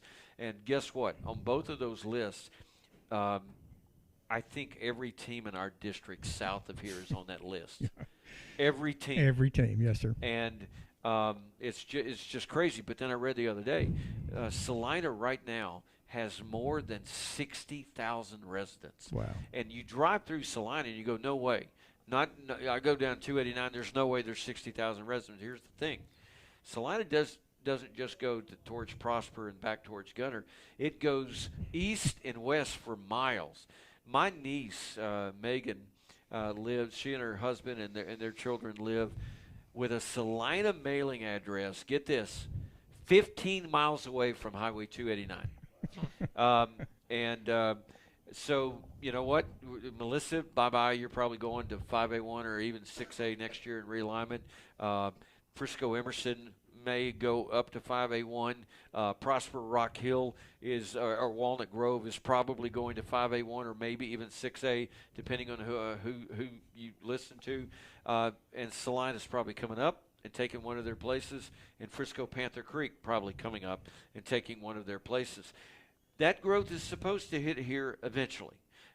We know about the project out near the lake. We know about homes that are supposed to be built. What I read yesterday was the North Texas area, the Dallas-Fort Worth metro area, which is an 8-county area, including Collin County, not Grayson County, is supposed to be at $12.5 million in 2050. That's 25 years from now. That is nearing New York City level numbers, and that's what's coming. So how do you make people like me who love the small town they grew up in and want it to at least retain some of that flavor, if possible, along with all the new faces that are going to come in and they're going to want change and growth and change and growth and change and growth? How do you do both? Well, it's not easy, but we are planning right now for that growth. We have a master plan in place, and it's our opinion that we do not want growth just for growth's sake. We want quality growth, and we're going to control that. And so we don't want it to look like any metropolitan area. And it's going to be a while before that happens, but eventually we will grow and be a much larger area. But for us right now, we're taking steps to continue to maintain our quality of life and make this a community of choice in North Texas. And it's not easy, but it takes planning, and luckily right now we're in a little bit of a slower period because the interest rates are still fairly high. But when the interest rates come down, and many people think they will later this month, I think you're going to see more construction begin to start, and it'll change our lives, but not rapidly. But we are doing our best to look ahead and plan appropriately to continue the best we can, the quality of life that all of us in here enjoy. Wonderful answer. There's a reason they elected you, I suppose, and not me. I would never even qualify to run, let alone win. But so, what's been the most surprising aspect of being a government leader? You had served as in your position with First United Bank. You've served in almost every committee capacity there is in Grayson County. You chaired many of those committees down through the years. I always said, Pete, I know you actually live in that town down south of here. Throw me under the bus. But I literally, and these two guys can vouch for it, I would tell people, they say, I need to get something done. Who do I need to talk to? I said, there's only one person in this community you need to talk to, and his name is Robert Crawley. And I mean, he's where you start and finish. And he is the most giving person that I think I've ever known. I can tell you personal stories about how I know that. I can also tell you stories about how I know that involving other families and other people. And we just love Robert and your lovely wife, Lisa, and your two boys who played quarterback for Bob Brown and the Denison Yellow Jackets back in the day. And what's funny about that, my son and I, Rob, was the quarterback the year that we had the game spread over 2 days. He was. I'd forgotten that. Yeah, and it was so funny. That was Saturday night was homecoming after that game. And we were trying to remember what time of day the Saturday game started, and it's our recollection maybe 10 a.m. or 11 a.m. It was pretty early. Totally odd. It was really early. And Rob, sorry, Wigington. Sorry, Kyle. Sorry, I am sorry for the Wigingtons. I'm fixing to bring this up. I'm not sure if I'm sorry for Kyle yet. Man. But Yet. Can you tell that there's a game in about a month? Your son actually walked on and played quarterback at the University of Texas. Was on a bowl game team a couple of years. And we got to enjoy that and be spectators at the UT versus Michigan game. It was in the Rose Bowl. First Rose Bowl game. It was just, wow, what a place to go. Yeah, some guy named Vince went wild in that game too. But it was a kicker that saved the day in that game. From Wichita Falls, Texas, David Pino. That's it. We called some of his games, and he made some kicks against the Yellow Jackets. That was actually about the time I think that Wig was actually playing football, if I remember. Maybe not. Maybe it was a few years earlier than that. Still Lightning, still headed toward a 9:15 showdown time where they're gonna fish or cut bait. They're gonna call this game one way or the other at 9:15 is what our understanding is. They may decide to speed that up if the radar and lightning meter continue. But so the question I want to ask is this: you know a lot about leadership. You're in a leadership role in your work. You've been in leadership roles in the community, the county, the North Texas regional area. You've really literally done a little bit of everything. You've really literally done it all. Has anything surprised you in the first year of being mayor? You know, I'm not saying totally surprised, but it's amazing the volume of decisions that are made every day at City Hall, and whether it's on a permit, whether it's on trying to get an engineer's report for the new building that's going up. It's just amazing how the volume of activity that goes on at City Hall, and Sherman's grown much more quickly than we have, and I can only imagine what their volume is. But I'd say the volume of activity is probably one of the more surprising things. Well, I'll tell you what, we're going to do something real quick, and I got one more thing to say, and then we're going to take a break. You're listening to storm-interrupted coverage here at Munson Stadium. The Yellow Jackets are trailing Decatur 13-0. We are in a lengthy weather delay with lots of lightning. It is questionable whether or not we'll be able to resume. We understand that decision will be made at 9:15. So let's pay some bills here. You understand, Robert, about paying bills. So we've got a lot of great – you talk about volume of decisions. We've got a great volume of sponsors this year that make Yellow Jacket football possible, including Grayson College. And they're the sponsor of our Senior Spotlight. It doesn't really seem appropriate to play that tonight when we're probably not – we may not get any more football in. So we're going to save that for next week. I never even told you who it was, but I promise you're going to like it. I promise.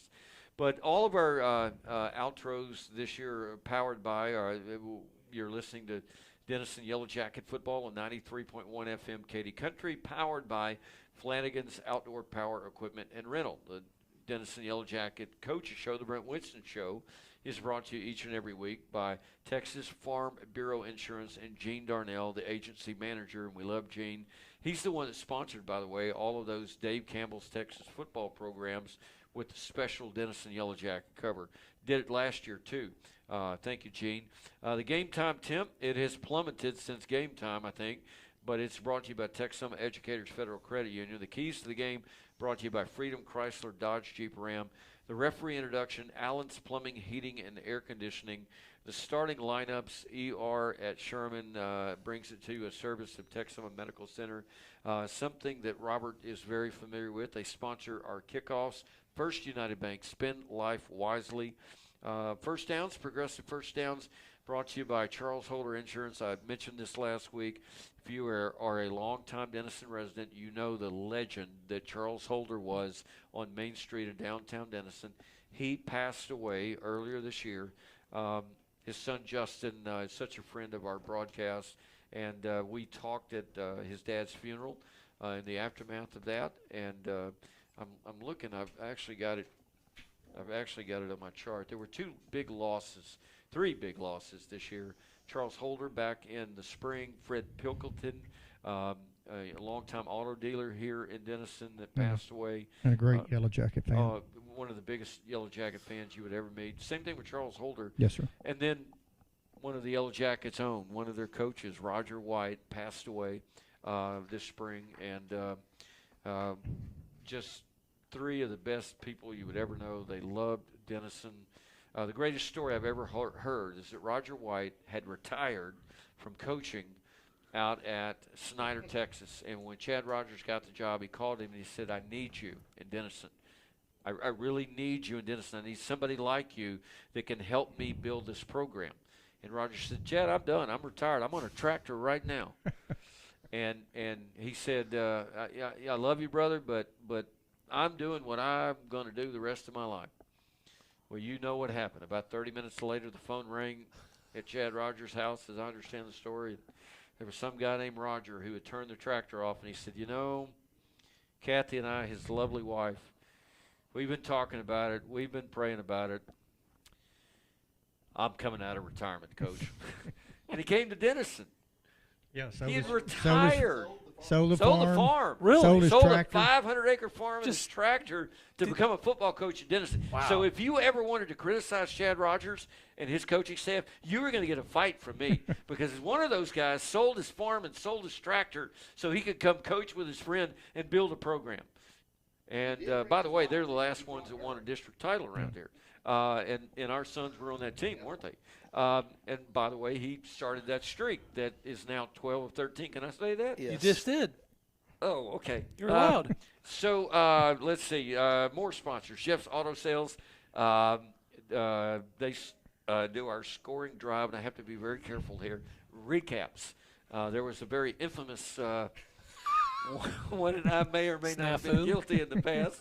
And the guy laughing usually is guilty. But, yeah, if you ever notice that I'm extremely slow in saying that one, well, there's a reason for that. There is a reason for that. Sideline report. Pete's first sideline report every night brought by one of his buddies. And the buddy says, you know who I am. And I hope you do a good job with this hard-hitting report. Then we have the Denison High School Senior Spotlight brought to you by Grayson College.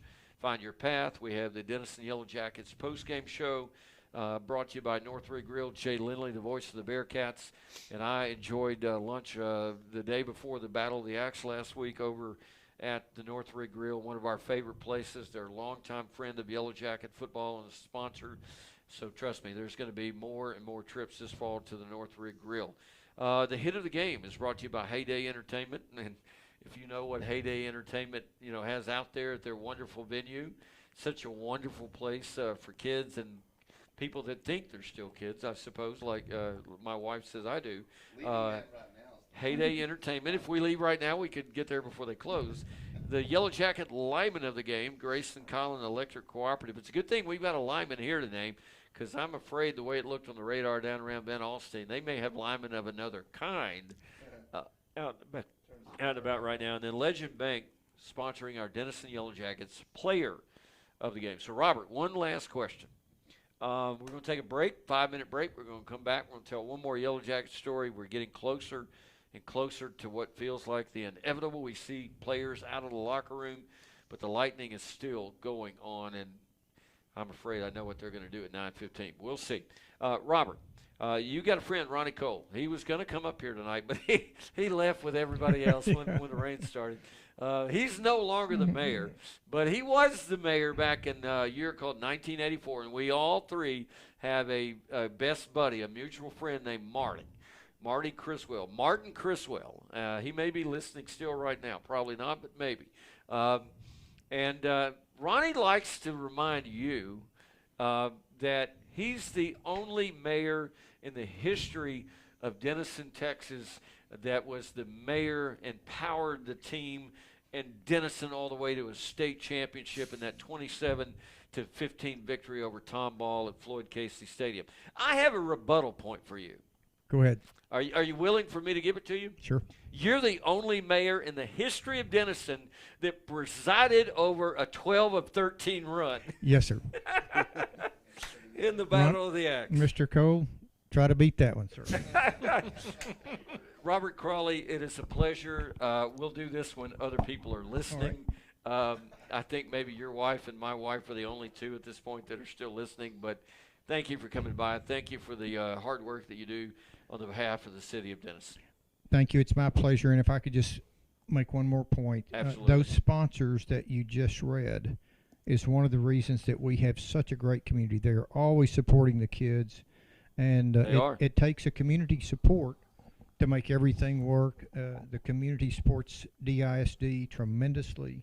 And we're just so fortunate to have people in North Texas, in Denison and Sherman and Van Alstyne, that support their students and their student athletes, and so we feel very blessed to be in a community that does that. Not everyone does. We do, and if we're honest, we make fun of our friends and brothers and sisters just south of here in Sherman around this time every year, and they do the same for us. They did the same last year after they won the Axe. They whooped Denison last year. They didn't beat us. They whooped us last year. But I told someone the other day that I work with, Sherman and Denison are really one town. We're really one place. You can't leave one without ending up in the other one. And we work together. We live together, all year long. And that bit that was on Fox Southwest before the Sherman-Denison game several years ago, I still think it may be the best line I ever delivered in anything I've ever done. It was, we live together, we work together, we play together all year long. But for one night, we don't like each other. And we'll do it again next year, folks. Here's one last quick point. Sean Tiemann, the mayor of Sherman, is a great friend of mine. And what you're going to see is that we both believe 1 + 1 can be equal 3 or 4 or 5. And you're going to see us working together. We have plans for an economic summit next May, and it's going to be a Sherman-Denison Economic Summit. So I think you're going to enjoy seeing what we do together as two communities that work towards common goals. And like you say, we are one SMSA, and we do appreciate Sean Tiemann and all the city people in Sherman and the council. And so we look forward, in Denison, we look forward to working with them and making our two communities better. Indeed. We are in a lengthy lightning delay, weather delay here at Munson Stadium. The score is 13-0 in favor of Decatur. The teams have been in the locker room. There are some players outside the locker room. The rain has quit. Lightning is kind of distant lightning now. There's nothing really close. It's got to be more than 10 miles away. If it's more than 10 miles away at 9:15, we're going to play a football game. If it's not, they're probably going to call it. They've already called the Sherman game down south of here at Bearcat Stadium. We'll see what they're going to do here. Real quick, before you take the break. Do it. I believe the band is gone. I saw them. The band is gone. It did look like U-Hauls. Basically, at this point, the mayor of Denison is here. The Yellow Jacket broadcast crew is here. The head coach and their coaching staffs are here, and the players are here. And that's it. I think everybody else is pretty well gone. Did I miss anybody? The video crew. YJTV. Right, I'm sorry. YJTV. They're still here. They're still here. They're so good, they're still here. Well done. Well done, YJTV. We're going to take a break. We're going to send it back to the Katy Country Studios to Kai. Another 5-minute commercial break. We'll come back, and when we come back, we're within 30 minutes now of finding out what's going to happen. So we'll keep heading that way. more Yellow Jacket football is coming your way. And remember, Denison Yellow Jackets football all year long on 93.1 Katy Country, powered by Flanagan's Outdoor Power Equipment and Rental.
No music out there? 15 seconds.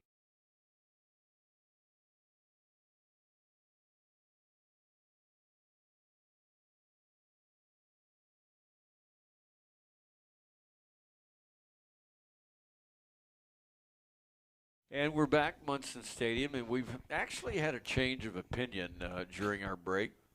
We actually think this game is going to resume. Some of us have had Yeah, a I think change it's of opinion. 50-50 up here. Yeah. The radar, the lightning is, what I would call like sheet cloud lightning, and it is a good distance away. I don't think there's anything inside of 10 miles at this point in time, which is the radius that, if that radius is broken, it's So we're gonna talk about another couple of things real quick. We certainly want to thank Robert Crawley and Johnny Jones for helping us pass this weather delay. We want to thank YJTV for all of the great work they do. I tell you what, as good as they love that. They need to get a camera on that. As good as the Yellow Jacket football team has been at times down through the years, the baseball team, basketball team, what a year Chris Osterrich's basketball squad had this last year. The girls basketball, the softball, as good as some of the Yellow Jacket athletic programs have been. I'm going to tell you what, I'm in the media business. That's how I make my living. I work for a company based out of Denver. Won't go into that, but you might recognize some of the folks that are owners of my business. If I mentioned a certain NFL football team, but that this gentleman also owns. But I like to think I know the media business a little bit. I'm going to tell you what YJTV does is as good as anything else there is anywhere in the U.S. And I even mean professional, adult-level communication companies. You know they're listening, right? That's great. Well, I mean it. I mean it. I really do mean it. I'm clapping my hands. I mean it. When they built that video board, cool, we're going to get to see an instant replay. That is their laboratory right there. If you watch the YJTV product, you have no idea how much it stands above some of the others that are out there. Listen, those other kids, they love it. They try hard, do hard, work hard, and they do a good job too. This is professionalism right here. You get that, Pete, you get down there and you get one of their camera shots and you're not supposed to be in their camera shot. There's a guy named Guido that's going to take you out. That's right. I'm always my not head's really. on a swivel. They're looking at me now like you. My head's on they a don't swivel. I'm understand trying to get out of their way. They're running out of room in their booth because their heads are like. Well, they don't understand my weird sense of humor, but they understand it. Kudos, yeah, they do. Kudos to YJTV and the incredible job they do, and just can't say enough about what they do. And it's a pleasure and an honor for us to be affiliated with them. Let's talk a little bit of football here. We've been going through my game notes. What page are you on? Well, there's 8 pages, but remember, this is last week's and this week's combined. Oh. Because everything double feature. Well, everything got blown apart when Pete walked into the press box room and said, guys, there's no desk. And, I mean, this laptop, the Comrex, that laptop, all of the notes, spotting charts, everything was on a windowsill. They were perched on windowsills that were like 4 or 5 inches. I don't blame them. I mean, they're done with that stadium after this year. They're not going to – and I think what they did is they turned that into like a TV thing for the soccer club that's over there. What is that? I'm not a soccer guy, Pete. Texhome FC, sir. Texhome FC. What does you. FC stand for? Football club. There you go. Okay. Yes, sir. But it's not football. It actually is football. We don't have Okay. We don't have All time right. for this. You use your foot and you kick a ball, unlike throw ball here. I knew that would get him going. So we're kind of going through and seeing when these. How about Yellow Jackets on Saturday? Actually, it should say Yellow Jackets on Sunday, Wednesday, and Thursday, I guess. But having a report on some of the kids that we had so much fun calling their exploits here at Munson Stadium and beyond. Denison's Jadarian Price saw his then 5th-ranked Notre Dame Fighting Irish lose a hard-fought battle to 10th-ranked Miami in a nationally televised matchup on Sunday. It was a part of the Labor Day opening weekend big college football blitz. Yes, Jay Lindley, my team lost 14-10. He made sure that he texted me about 2 seconds after the clock hit triple zeros. Ouch. Yeah, Ohio State was the better team that day. That's all I can say. They were the better team that day, and they were the better team last year. They won the doggone national championship, and they may do it again for all I know. Jadarian Price ended the night with 6 carries for 45 yards rushing, including a 30-yard burst around the left side, down the sideline. Nearly scored, stopped just short of the goal line. On the night, Price averaged 7.5 yards per carry. Pretty good. That's pretty good. That's decent. That's pretty good. Last year, he was the national leader for yards after contact. That's pretty good. That is really good. That's a good start. That means he's probably not just going to play on Friday, probably not just going to play on Saturday. He may play on Sunday for real someday. Who knows? That's pretty good. That's kind of our hope. So much so I'm fixing to get a replica Jadarian Price 24 jersey. And as a Texas Longhorn fan, I will wear that Notre Dame 24 jersey with pride. I will not wear a Notre Dame jersey. Just You for might the if record. you might if you lose a particular bet. Will not. A fumble by Jadarian. He got hit really hard. Ball squirted free. Was his final action of the night. Jeremiah Love is really good too at running back, and it was a hard-fought game that Notre Dame lost That guy run 27. track too. He does. He's a going to hurdler. be. Jeremiah Love's going to be like the 5th, 10th, 15th pick in the NFL draft this next year. He is really. That one run he made last year in the playoffs against Penn State. Sure. It's like the greatest the greatest 3-yard touchdown run I've ever seen in my life. Who was the guy that did the voice for NFL films? Steve Sable. I watched that slow motion replay, and I swear every With the frozen person tundra on guy? Penn State's defense That guy? had a piece at him of him in that 3-yard touchdown run, and he still scored. And it's just a thing of beauty. It's artwork. It's slow motion. Notre Dame host Kyle's other favorite team, the Texas A&M Fighting Aggies. There you go. On Saturday. A&M going to win? Yes. So let me get this straight. hesitation. OU's going to beat Michigan.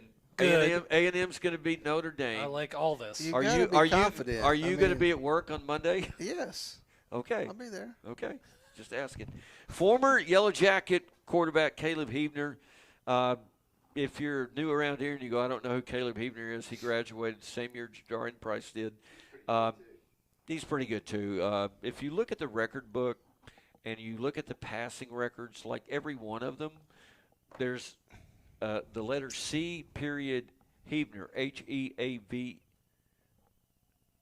I got N-E-R. It's getting late. Yep. It's getting H-E-A-V-N-E-R. By that. And he's having a pretty good run at Fort Hays State up in Kansas where he went. His family, his dad's coaching high school ball. John's coaching high school ball a few miles down the road. John, I doubt, seriously, you're listening. But if you do, brother, we miss you. It was so much fun having you on the Denison staff. Let's see here. Caleb, last night in a 1.36-35 thrilling victory at Colorado State in Pueblo, Caleb was 40. I'm not making this next number up. 40 of 63. Wow. With only 1 pick and 401 yards passing and 3 touchdowns through the air. 63 passes. I would be in a coma after 63 passes. Not Caleb Heavner. His 630 passing percentage and 200.5 yards per game so far in the young season, not to mention 102 yards on the ground and a 4.1 yard per carry average when he's rushing.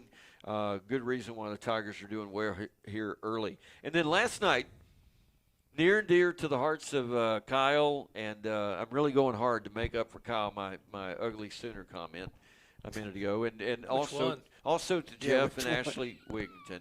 By the way, I don't know if I ever said, Jeff said that Mr. Bodiger, Corbin Bodiger, is still the best offensive lineman he's ever coached. Yes.